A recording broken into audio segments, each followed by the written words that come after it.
हम पार्टी के संरक्षक और केंद्रीय मंत्री जीतन राम मांझी अपने बयानों को लेकर के हमेशा सुर्खी में बने रहते हैं। जीतन राम मांझी ने ऐसी बात कह दी है कि अब नया बखेड़ा शुरू हो गया है। बात भी ऐसी कि महागठबंधन और एनडीए के घटक दल आमने सामने आकर के भिड़ गए हैं। दरअसल जीतन राम मांझी ने पिछले विधानसभा चुनाव में उम्मीदवार को जिताने को लेकर के एक ऐसी बात कह दी जिसके बाद से अब महागठबंधन और एनडीए के घटक दल एक दूसरे के ऊपर आरोप लगा रहे हैं। जीतन राम मांझी ने क्या कहा, सबसे पहले आप उन्हीं के शब्दों में उनके बयान को सुनिए। एक सीट गलती से हार गलन, अगर हमरा वो कहतन हल जैसे 2020 में कहलन हल कि हम हार रही है कोई उपाय, उस समय 2700 वोट से हारे थलन, हम प्रयास के लिए जीत गलन। इस साल वो मात्र 1600 वोट से हार रहा।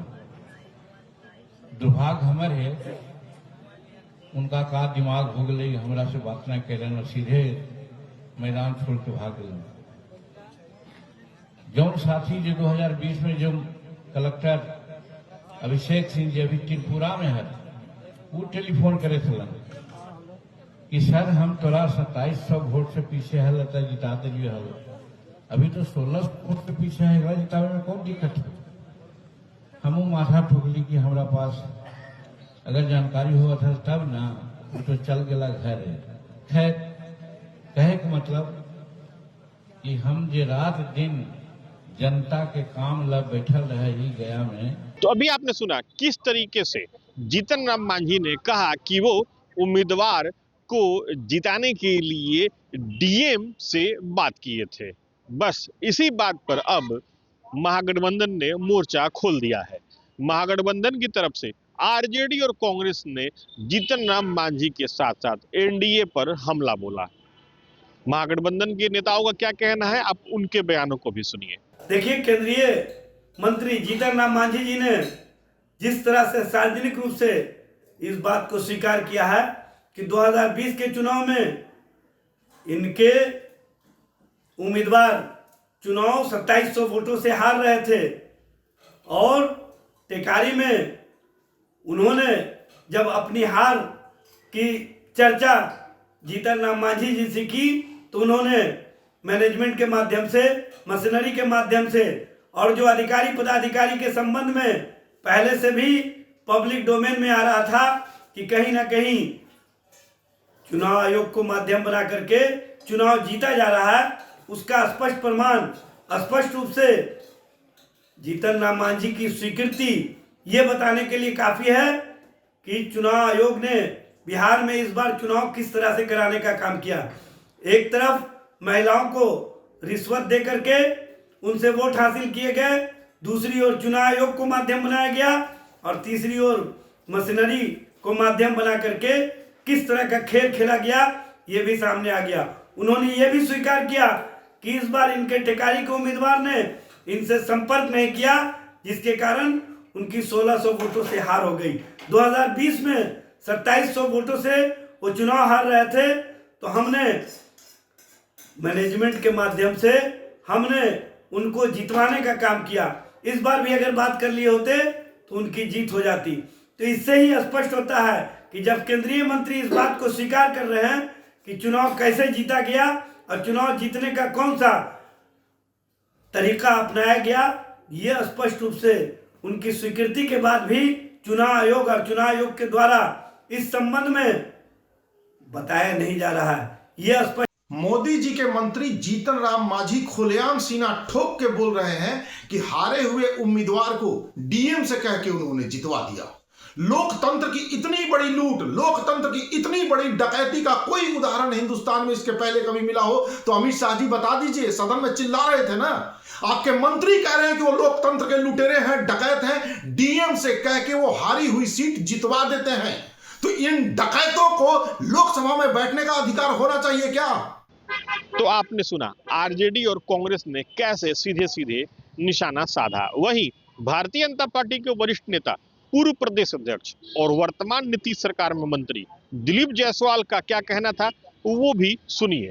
क्योंकि दिलीप जायसवाल का ये भी कहना था कि जब बात खुल गई तो मुझे नहीं कहना चाहिए था, फिर भी मैं कह रहा हूं। और उन्होंने एक पुराने प्रसंग की याद दिलाई। दिलीप जायसवाल ने क्या कहा, आप उनके शब्दों में सुनिए। श्री जीतन राम मांझी जी ने सकारात्मक भाव में सारी बातें कही है और उन्होंने ये कहीं नहीं कहा कि नियम तोड़ करके जिता दो।